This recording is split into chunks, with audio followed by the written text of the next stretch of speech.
Oke, singkat cerita, orang tua saya sangat bahagia sekali saya diterima di kantor, tempat saya bekerja, akhirnya saya masuk, singkat ceritanya juga ya, akhirnya saya bekerja di kantor tersebut. Berat sih sebenarnya di hati saya harus meninggalkan kondisi orang tua saya yang masih harus butuh saya ada di situ. Di satu sisi, apa ya, saya bahagia bisa bekerja, saya diterima di tempat bekerja. Satu sisi saya harus meninggalkan ayah yang posisinya itu memang sulit untuk ditinggalkan, tapi yang keluarga yang lain mensupport. Kakak gitu, ya udah nggak apa-apa biar mungkin kakak yang jagain gitu kan.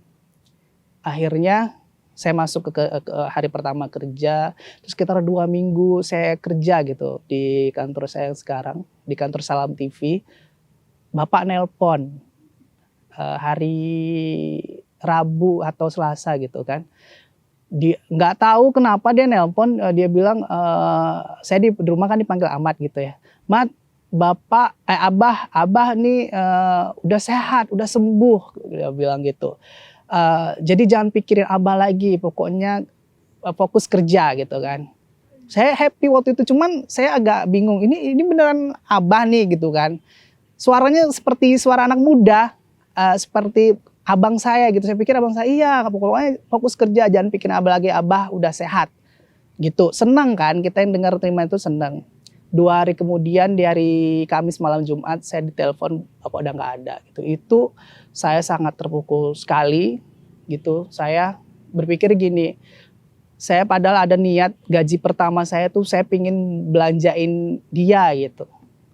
Tapi ternyata dia nggak apa namanya, nggak menerima itu karena dia, udah duluan pergi. Dan itu momen akhirnya menjadi pelajaran berharga bahwa saya nggak boleh lagi ngecewain orang-orang yang ada di dekat saya, orang tua saya, keluarga saya. Jadi makanya saya berusaha sekarang di tempat apapun saya bekerja, saya nggak boleh egois dan nggak boleh terlalu idealis juga. Karena itu tadi, saya udah cukup susah sebelumnya gitu, saya udah pernah ngerasakan, apa namanya, nggak ada uang sama sekali, nggak ada kerjaan, saya udah pernah ngerasakan gimana, makan nasi dengan garam gitu. Saya pernah ngerasakan jualan bunga di pasar, saya pernah jualan pisang goreng, saya pernah merasakan jualan saya tuh nggak laku, nggak ada yang beli gitu. Itu menjadi pelajaran akhirnya, di mana ketika saya, apa ya, melihat jasad ayah saya titik balik di situ saya berpikir, selama ini saya menjalani kehidupan saya terlalu egois gitu, dengan saya hanya memikirkan yang penting, apa namanya, semua sesuatu tuh harus satu jalur dengan apa yang dalam pikiran saya, ternyata tuh nggak bisa gitu. Bahwa itu yang banyak dialami anak muda sekarang ya, jangan terlalu egois dan terlalu idealis. Kecuali memang kita bisa mempertanggungjawabkan bahwa apa yang kita pilih itu memang sesuatu yang udah bisa membuat orang lain, membuat diri kita bahagia, nyaman, dan memang tidak merugikan orang lain, apalagi sampai keluarga, orang tua, dan yang lain-lainnya. Nah sekarang alhamdulillah, selain saya bekerja di Salam TV, kemudian juga berkahnya adalah saya, mungkin doa orang tua juga ya, saya bekerja dengan apa yang saya minati, karena dulu kan saya fokus, apa namanya, di bidang, komunitas film, dan sekarang saya bekerja nggak jauh-jauh dari itu. Saya sangat bersyukur sekali bisa kerja di bidang apa yang saya senangi. Kemudian juga saya sekarang, apa namanya, sudah berkeluarga, saya juga sekarang membangun sebuah usaha baru. Apa namanya, ini semua dari pelajaran-pelajaran apa yang sudah saya alami sebelumnya. Jadi kalau banyak teman-teman juga yang melihat saya mungkin dari sosial media, dari yang lain, mereka beranggapan Abrol kok hidupnya anteng-anteng aja ya, enak-enak aja, lurus-lurus ya. Orang nggak tahu apa yang saya alami gitu, apa yang saya jalani dulu. Proses saya jatuh bangun, saya pernah ditinggalkan orang, saya pernah nggak dianggap orang sama sekali. Saya lewati itu semua gitu.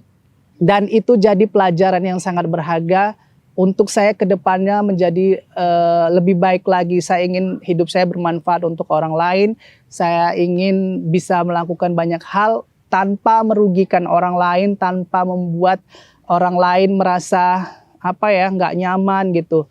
Dan satu hal yang membuat saya sekarang bahagia adalah kalau dulu keluarga saya tuh selalu mencontohkan saya untuk sesuatu yang nggak bagus, misalnya itu lihat itu saya di rumah panggil Uncu ya, lihat Uncu tuh begini begini begini gitu. Saya dengar itu langsung rasanya sakit ya, saya dijadikan contoh sesuatu yang nggak bagus. Tapi kalau sekarang udah bahagia dengar ketika tengok tuh Uncu harus kayak gini-gini, jadi lihat kayak Uncu itu dia sudah bisa kayak gini-gini. Nah itu kan sebuah kebanggaan untuk kita sendiri, jadi kita bisa jadi contoh minimal di dalam keluarga sendiri. Terus juga dalam pencapaian pekerjaan juga kita punya target, dan alhamdulillah satu persatu bisa terwujud.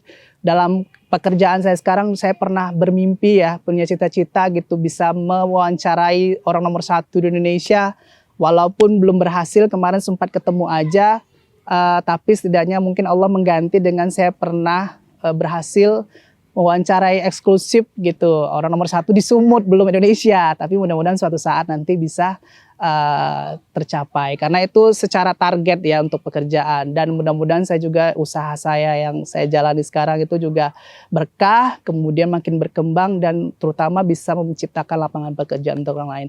Jadi kesimpulannya sahabat muslim, teman-teman semua, kalian dimanapun berada, jangan terlalu mengikuti idealisme dan keegoisan cara berpikir kita dalam menjalani hidup.